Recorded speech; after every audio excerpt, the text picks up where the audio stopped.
постигнуть меру красоты, когда ты очарован красотою, она ль так совершенна, или порою в тебе самом живут ее черты? Микеланджело Буонаротти.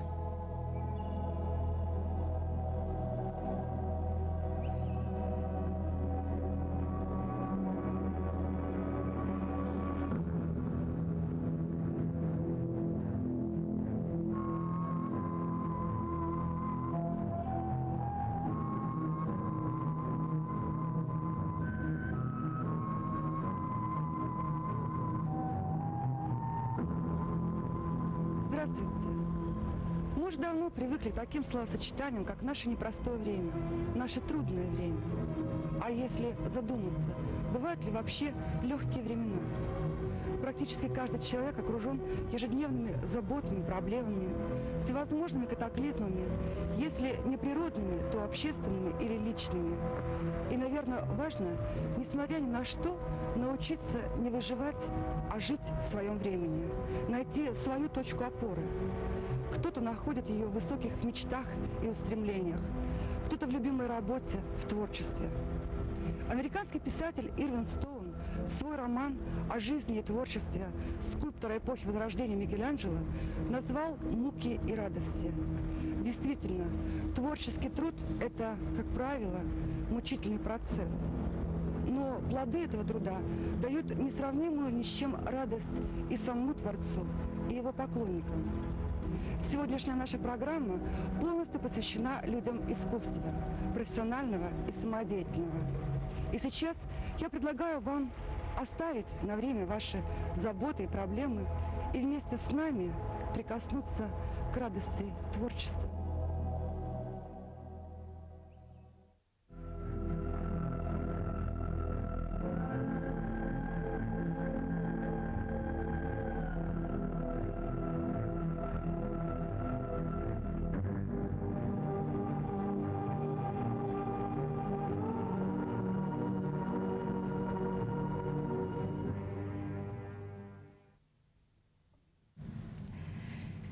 Люблю, грустно пою, весело пою. Дома что не спросят дети, какой-нибудь вопрос зададут, опять поешь. Песни отвечаете на вопросы? Да, вот и смеются дети. Мама, ты всегда поешь. Вот сегодня выпал первый снег. Открыла окно и сыну говорю, вот сегодня снежочек. И сразу пою песню. Надела валенки снежком побеленным, на елке маленькой иголки зеленые. Пою с детства. У нас мама очень хорошо любила петь, и тетя.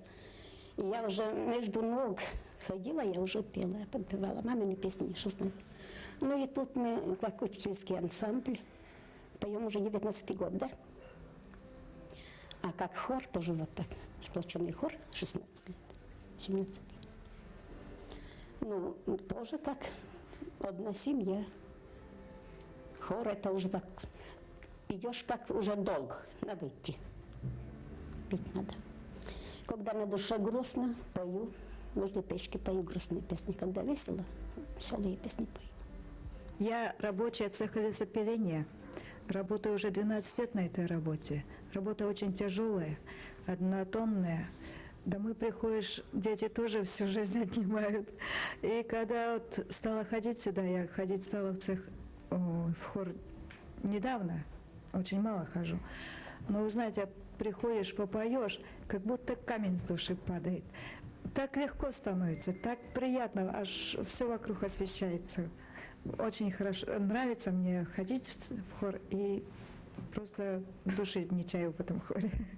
Просто мы ходим для своей души, и людям нравится. Раньше ведь, когда наш был клуб-то, этот еще старый, целый, ведь ходили, 300 человек вместимость, даже сидели на парапетах везде, столько народу было.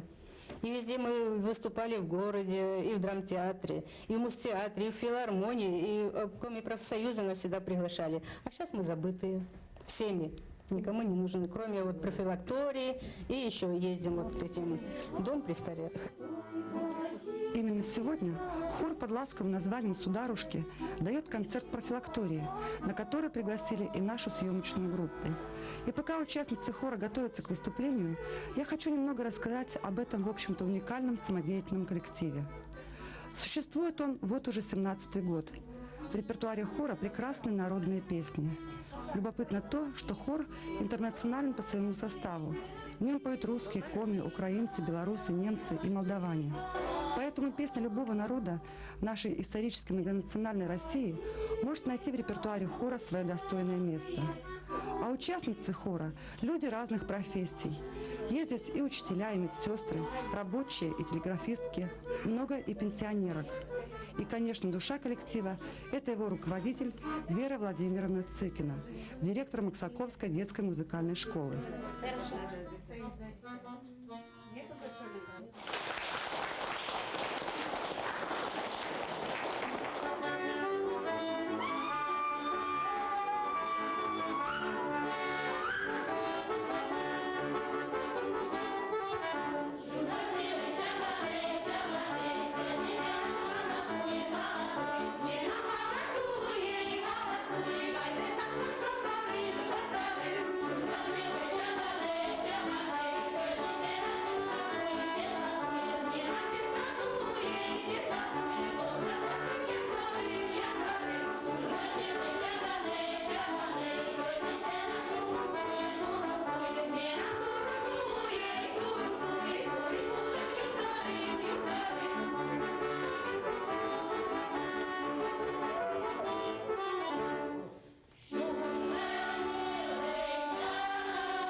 Вера Владимировна, в наше трудное достаточно время обычно все озабочены больше материальными проблемами.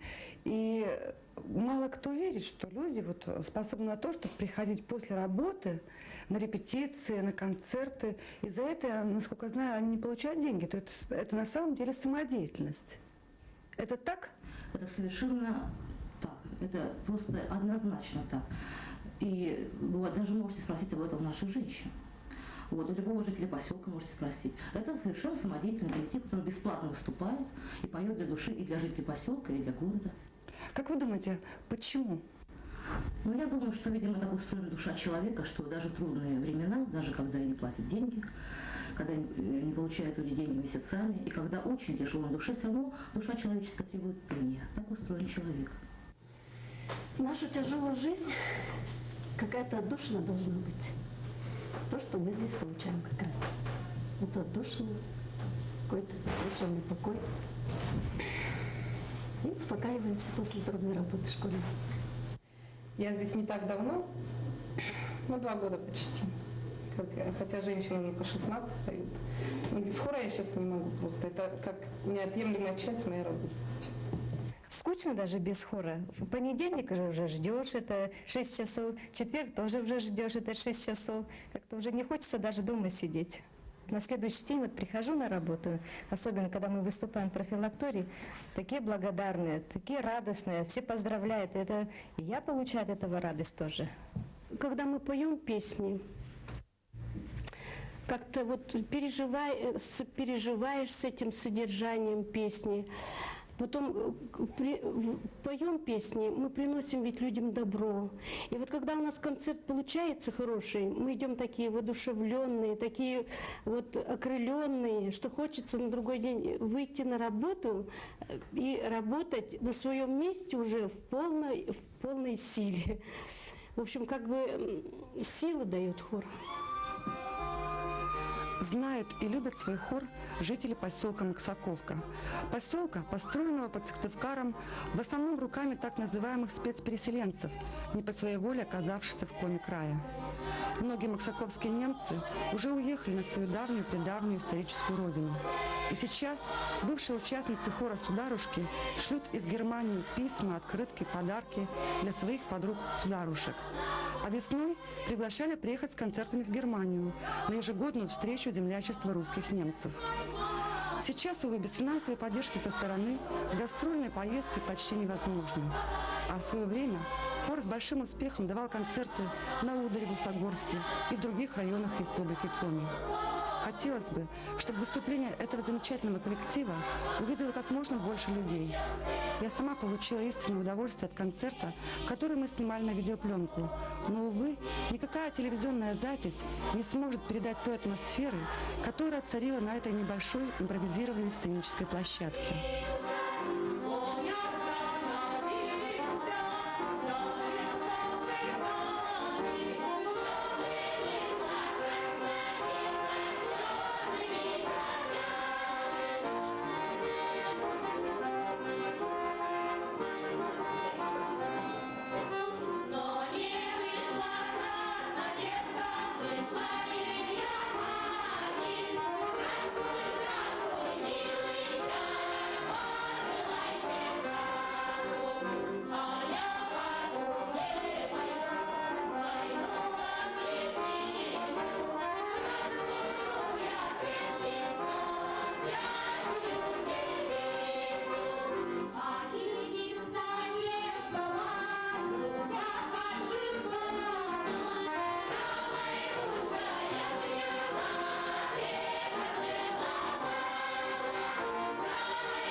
основном пою частушки, людям нравится. Знаете, когда в профилактории выступаешь и поешь частушки, даже на бис.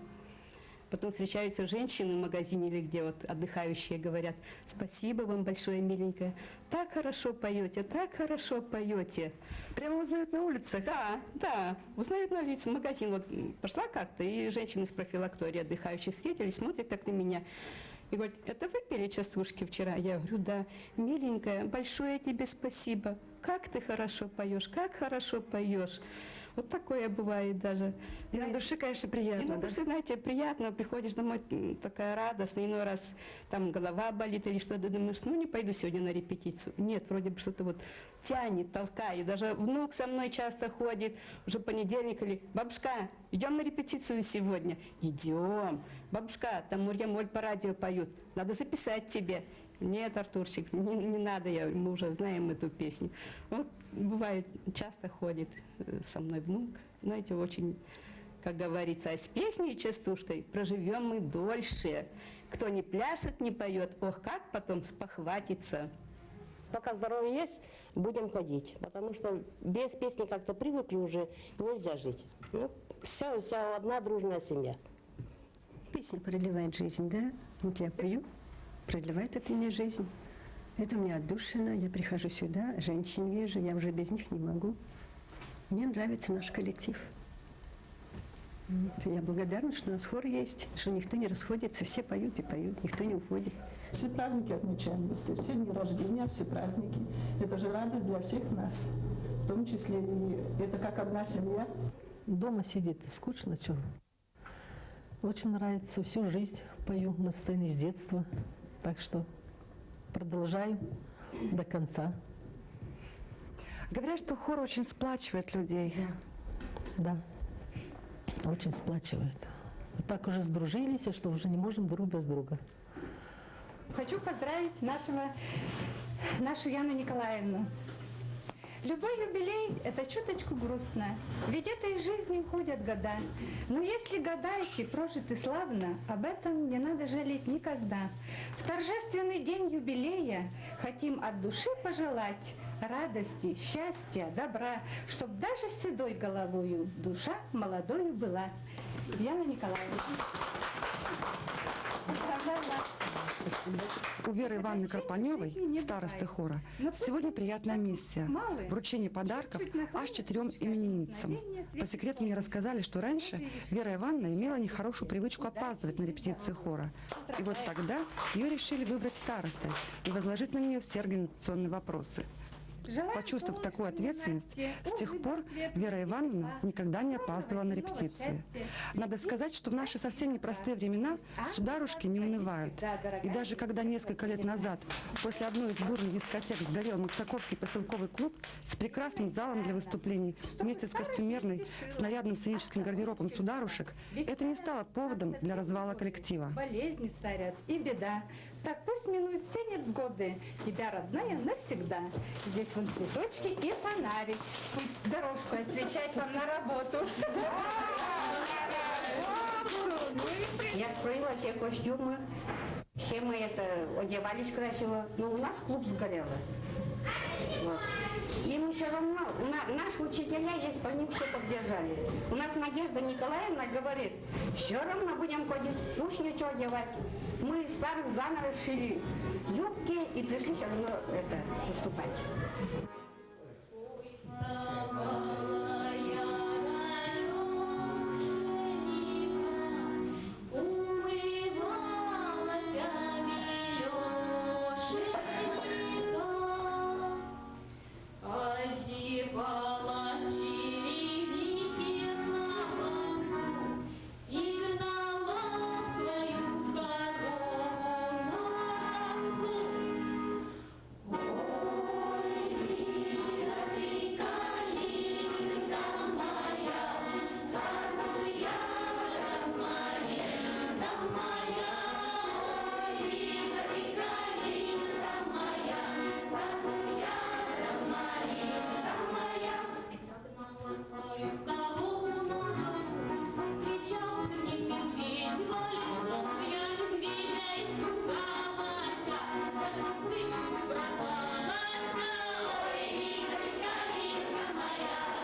очень хочется верить, что у хора Сударушки будет долгая и счастливая жизнь. Вера Владимировна Цыкина хотела бы передать руководство коллективом в надежные руки, а именно аккомпаниатору хора Петру Юркину, который учится сегодня на хормейстера в Республиканском училище искусств. Пожелаем же сударушкам интересных и престижных гастрольных поездок, конечно, по-прежнему радовать жителей и гостей поселка Максаковка своими задушевными песнями, а главное – жить так, как они живут сегодня, одной дружной семьей, вместе с новыми и старыми песнями.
Художник, о котором мы хотели бы рассказать вам сегодня, родился в Москве. Там же он и закончил художественный институт. Главным для него был не престиж вуза, а возможность учиться и стать профессионалом. По воле судьбы он оказался в Сыктывкаре, столице Республики Коми. Молодой, энергичный художник занимался преподаванием в детской художественной школе, а все свое свободное время отдавал творчеству. Это было время поездок по республике, открытия земли северной. Свои впечатления он отразил во множестве холстов. И вскоре москвичу стал близок и дорог наш край. Одной из причин этого стала встреча с девушкой, позднее ставшей его женой, тоже художницей. Но сегодня мы не будем говорить о семейном дуэте живописцев. Речь пойдет только о Вячеславе Михайловиче Куликове. Как вот ты миришься с тем, что твоя жена Александра живописец и тоже известный живописец? Да неизвестны им мы. Все это чушь, обывательская чушь. Не нужно вот такие вот глупости говорить. Мы просто работаем, мы просто обыкновенные ремесленники. Ну, как тебе сказать? Вот я живописец. Знаешь, вот есть маляр. Вот маляр это что? Это очень аккуратно, хорошо покрасил там, правда? Вот. А я вот что-то такое, что хуже маляра. Я крашу неаккуратно и плохо с точки зрения маляра. Это понятно, да? Вот такая вот ерунда. Да? Это не кокетство. Это обычная жизнь. Я говорю о том, что вот как вы работаете в одной упряжке, два живописца. И совершенно разные. Ну, видишь ли, как мы работаем? Если ты имеешь в виду, что вот мы с кулаками на друг друга наскакиваем у мольберта, вот, это все ерундистика. Работа-то не здесь, не у мольберта. Работа вот в твоем интеллекте, вот в том, как ты складываешься в своем понимании, в своем восприятии культуры, как ты вот развиваешься внутренне. Вот здесь работа-то основная. Вот. А если вот этого вот внутренней работы, становления художника нет, вот, то остального просто там как угодно у мольберта прыгает, там ничего не будет. А вот это вот становление художника, вот такое культурное, вот у нас это как-то складывается. То есть есть какие-то общие согласия. Вот, допустим, вот та культурная стезя в искусстве, которую я считаю интересной, на которой я, в общем-то, вот преемственно основываю свое творчество, Вот для нее эта культурная стезя тоже близка, она это тоже воспринимает. И вот тогда все становится на свое место. Остальное все ерундистика. Это понятно, да? Да, и вот знаешь, я хотела узнать, что интереснее для художника, признание, и вот сейчас слушала тебя и думала, признание или вот хотя бы гонорар? Так что же все-таки интересно? И для художника не нужно признание, не нужна известность, художник сам по себе работает. Нет, признание обязательно. Художник, ты знаешь, вот как мы раньше работали, вот чем хорош союз художников? Почему в союзе, только в союзе художников, именно в советское время, могла, ну, на мой взгляд, ты можешь со мной не соглашаться, могла существовать высочайшая изобразительная культура, высочайшая эстетика. Почему? Потому что союз художников – это многоступенчатая выставочная деятельность. Это понятно. Значит, каждая выставочная деятельность, она сопряжена на уровне, ну, такого, будем говорить, подспудного, так, морально-нравственной такой конкуренции между собой. Это тоже понятно, да? Да? Там ты вот в этом коллективе вращаешься, там ты воспринимаешь очень много от того, что там ребята наработали лучше тебя. Это понятно. И у тебя всегда будет стоять задача не быть хуже их. Понимаешь, если не в первых, то во всяком случае не в последних, понимаешь? Вот это очень важная штука. Это не просто там какие-то тщеславные, честолюбивые намерения. Нет, это принцип искусства, вот, нашего профессионализма, будем так говорить, понимаешь? Вот. И, ну, слава, конечно, это приятно. А это, в общем-то, результат вот этой творческой деятельности. А как же? Это очень приятно. Только зависит от того, как ты будешь это воспринимать. Или ты будешь, как последняя кокетка, позировать, или ты это здорово будешь воспринимать. А вот что касается сейчас, вот сейчас практически слава это будет абсолютно дутое, декоративное приложение к неизвестно какому художнику. То есть сейчас славу можно раздуть. Вот ваше преподобное телевидение элементарно может любого бездаря, показав десяток раз на телевидении и наговорив там взахлеб массу всяких комплиментов, вы можете, знаете, как довести зрителей и публику до такого ажиотажа, что они будут дверь ломать. А он просто-напросто ничего собой не представляет, обыкновенный авантюрист или просто дурак. Вот такая штука. Это уже рыночное искусство. Больше всего привлекает внимание Вячеслава Куликова мир вещей, чаще крестьянской утвари и дары природы, туеса и пестери, лесные ягоды и грибы, и даже обычный картофель вдохновляет живописца. Вячеслава привлекают предметы, так как они много сообщают о среде существования человека. Художник обладает особой, отличительной живописной манерой, в которой органично сочетается пастозность мазка с точно подобранным колоритом. Главное для живописца – видеть красоту в обыденных вещах. Надо уметь понимать все окружающее в искусстве, в обществе. Надо быть эрудированным в истории искусств обязательно. Вот, кстати говоря, история искусств, ведь, ну как ее воспринимает? Ну что такое? Вот история искусств, есть специалист по истории искусств, да? И он там начинает вот штуковину. Когда историк искусств, допустим, зубрит там, студент там, или художник, он это делает кривясь, потому что считает, что это, в общем-то, ерундистика. А это один из самых главных компонентов, которые делают художника. Понимаешь, можно историю искусств просто зубрить, можно знакомиться, можно сделаться эрудитом, понимаешь? А можно с профессиональной точки зрения историю искусств разбирать. И вот рано или поздно каждый художник, он к истории искусств возвращается, потому что вот там изначальные корни, которыми он обязательно питается, чтобы в себе воспитать подлинную, настоящую культуру. Вот это звучит, да? Вот такая вот штука. И вот скажи, как ты думаешь, добро и красота, которую несут в себе художники, она победит зло? нынешнего дня? А я не вижу никакого зла. Все совершенно нормально, все естественно. Глупость, она как была глупостью, она так и осталась глупостью.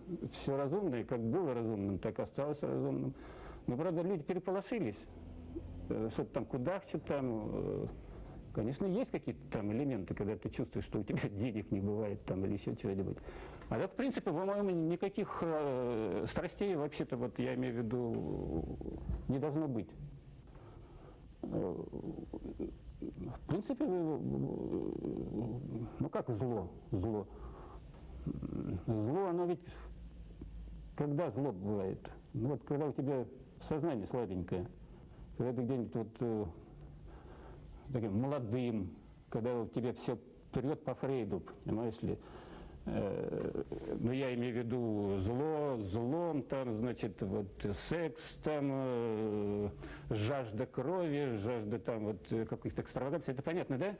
А когда ты человек уже достаточно умудрен опытом, когда ты уже много знаешь, когда ты уже много умеешь, вот зло как-то меркнет. Я не говорю, что ты так добреньким становишься. Но ты больше понимаешь, а когда ты понимаешь, то все совершенно иначе выглядит. Поэтому я вообще против вот такого понятия, чтобы такие все злые там куда-то там бегали. Нет, просто есть более глупые, менее сознательные, менее воспитанные, менее вот такие, как тебе сказать, организованные, что ли. Вот. Мы так называем быдло. Вот как сейчас любят говорить быдло. Вот что. А есть люди, независимо от того, в какой среде ты будешь, в рабочей ли ты среде, там, среди крестьян или интеллигенции, вот. А есть люди, которые, в общем-то, работают головой. И тогда уже совсем другие ценности, совсем другое отношение. И отношение к современности, и к этой несчастной перестройке, и ко всем штуковинам. Так что у меня зло, например, уже съехало практически. Это очень хорошо. Скажи, пожалуйста, вот последние дни, последнее время, какие ты творческие задачи ставишь перед собой, как перед живописцем? Я тебе скажу так, что мы сейчас стоим на пороге или уже перешли в эту стадию, когда практически искусство по большому счету исчезло. Понимаешь, вот доживают последние какие-то что ли, потенции, это только от стариков. Вот говорят, молодые. Знаешь, это все фразерство. Вот сейчас молодой художник – это пустое дело.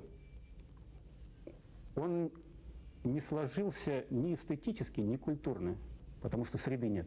Сейчас искусством общество не занимается, но сейчас искусство обществу не нужно. И вот тот задел, который был еще у стариков, понимаешь, они еще кое-как еще пытаются поддержать культуру, что-то делать. Вот. Поэтому практически сейчас вот мы что? Мы за счет прошлого живем. Вот то, что у нас еще осталось, не израсходованным. Вот на этом мы сейчас работаем. Потому что мы практически в изоляции. Мы сейчас не знаем, как художники где работают. Мы не участвуем на выставках. Мы замкнуты в очень узком кругу, вот, будем так говорить, кругу Сыктывкара. А это все, это значит, искусства нет. Надо быть реалистом в этом отношении. Вы можете делать выставки на каждом углу, но там не будет творчества ни на грош. Да, конечно, история очень печальная, но однако я хочу вернуться к твоему творчеству, твоим работам. Вот я спросила, какие технические задачи ставишь в данный момент. Над чем ты сейчас работаешь?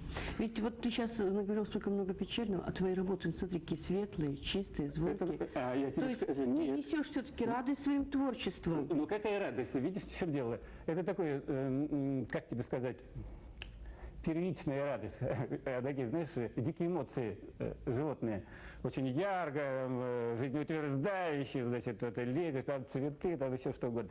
Значит, вот. А то, что я сейчас делаю, это намного сложнее, намного интереснее, но вот если показать обычному зрителю, он просто плеваться будет. мне это не доставляет огромную радость, огромное наслаждение, потому что я на несколько ступеней вот в эстетическом, профессиональном плане поднялся. Вот. Но настолько же я и оторвался от общего зрителя. Понимаешь, я столько же и потерял зрителей. Это понятно, да? Понятно. Вот. Поэтому вот то, что я вам показываю, это вот для телевидения, потому что там все должно быть контрастно, цветное. Если я вам сейчас покажу последнюю работу, это такое мыло будет, что вы ни на телевидении не сможете показать, не репродуцировать. Но это уже целые дебри, это вопрос профессиональный, и мы тут не будем об этом говорить. Увы, многие его работы не востребованы, как и у других художников, и занимают пространство мастерской. Мажорная, искрящая красочная палитра его ранних работ, сплав красных, желтых, фиолетовых тонов, грубоватая, под стать простоты натуры, осязаемость вещей – все это компоненты холстов Вячеслава Куликова, который раскрывает мир прекрасных, старинных вещей деревенского обихода и предметов, окружающих современного человека. В последнее время изменилось живописное мастерство художника. Он ушел от ярких, контрастных мазков, добиваясь тончайшего цветового звучания. Сам живописец был против показа последних работ по телевидению, но мы рискнули познакомить вас с этими холстами и надеемся, что вы почувствуете живописную основу этих картин. Можно сказать, что работаешь довольно много. Да не то, что довольно много. Мы без работы вообще не можем работать, потому что работа – это основное. Несмотря на то, что нам никто на нас внимания не будет обращать, и пусть нам никто не платит. Но мы не можем без работы. Вот просто человек искусства – это такая штука. Понимаешь, мало кто это понимает. Но я имею в виду из обывательской среды. Они думают, что человек искусства – это богема, это что-то такое, знаешь, изящное, по вдохновению, что-то такое. Нет, это колоссальный труд, постоянный труд. И ты до смерти будешь работать. Даже если на тебя будут плевать, от тебя отворачиваться кто угодно. Потому что ты на искусство работаешь. Это другие совершенно измерения.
Любая музыка имеет способность рассказывать не только средствами самой музыки о том, о чем она написана. Не менее красноречиво любая музыка рассказывает и о ее авторе. Совершенно не надо быть лично знакомым, предположим, с Бетховеном, чтобы понять, что это был мужественный человек. Об этом рассказывает его музыка. Не нужно знать лично Франца Шуберта, чтобы узнать, что это был застенчивый и необыкновенно красиво любящий человек. Не нужно знать лично человека, чтобы узнать о нем, потому что есть его музыка. Речь идет о композиторе Перепелице. И если мы послушаем его музыку, мы убедимся, что это необыкновенно добрый, необыкновенно красивый и открытый человек. Удивительная штука. По звучанию музыки мы можем определить, что Вагнер был сложным человеком и в большей степени, пожалуй, плохим, чем хороший. Мы можем определить, что Моцарт был ребенком до конца жизни, необыкновенно глубоким, но игривым, но веселым.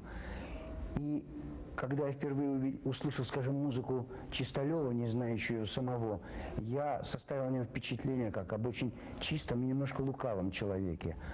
Первое сочинение, которое я услышал в Республике Коми, принадлежащее перу Якова Перепелицы, была опера «Наилыча». И тогда, не зная еще лично этого человека, я уже очень много узнал о нем. И это мое знание подтвердилось дальнейшим знакомством. Действительно, это был необыкновенный человек. Он говорит, что композитор должен пройти 4 стадии обязательно. Вначале он пишет просто и плохо. Потом композитор пишет сложно и плохо. Потом композитор пишет сложно и хорошо. И последняя, так сказать, стадия, когда он пишет просто и хорошо. Последним балетом Перепелицы была «Домна Каликова». Я очень хорошо знаю этот балет, я сам его оркестровал, и поэтому знаю там каждую нотку. И я вам скажу, что вот он приблизился к этой самой грани, когда пишет просто и хорошо. И хотя музыку Домны Каликовой можно называть простой лишь условно, все-таки вот этой благородной и прекрасной простоты он замечательно достиг, убедительно достиг в своих песнях. Это, конечно, удивительный песенный дар. И можно, наверное, многое было говорить о том, какой он замечательный композитор и какие замечательные песни. Он сочинил их более 500.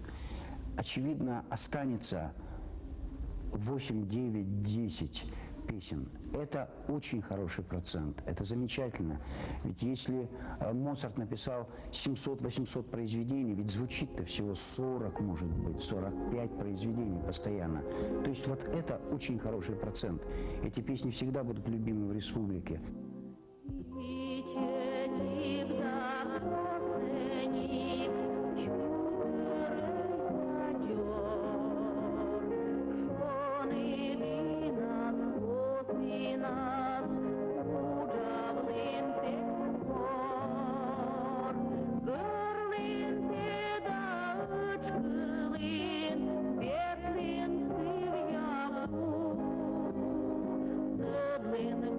Хоче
искать работы, что бы ты ни знала. И пускай морщинки, и пускай седая, Коми-Ай, ты сердце вечно молодая.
Но, может быть, наиболее интересно, это перепелица человек. Вот человек, он был действительно необыкновенным.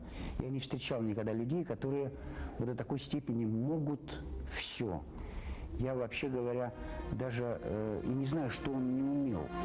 Потому что вот то, что для меня вот сделать руками, кажется совершенно диким, невозможным. Ну, прибить гвоздь, может быть, так сказать, с трудом. Он мог починить будильник, я не знаю, выточить ключ. Он мог, вы знаете, что он, например, мог внуку, я не знаю, сшить костюм, он мог перелицевать там себе пальто. Вы знаете, что он построил дом от начала до конца, и дом этот до сих пор стоит. И вот правы те, которые говорят, что именно в этом доме надо сделать музей Якова Перепелицы. И я даже считаю, что надо пойти дальше. Может быть, имеет смысл, так же, как вот в Финляндии устраивает неделю Сибелиуса, сделать неделю музыки Перепелицы, когда и по радио, и по телевидению хотя бы раз в день будет звучать 1, 2, 3 песни его.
хочу вернуться к тому, с чего начал. Эта музыка полна доброты, и главное, она сеет вот эту доброту. Сейчас, вот через 7 лет, это много лет для одной человеческой жизни, через 7 лет, когда нет Якова Перепелицы, можно уже, если не подводить итоги, то составить какое-то мнение о существовании песенного жанра, в котором он был сильнее всех. Я вам скажу, что я не разделяю мнение тех, кто считает, что наша сейчас песня, которая пишется в республике, наши песни, они пошли куда-то вверх. Нет, этого нет. Песня утратила, на мой взгляд, очень многое, что было в песнях Перепелицы.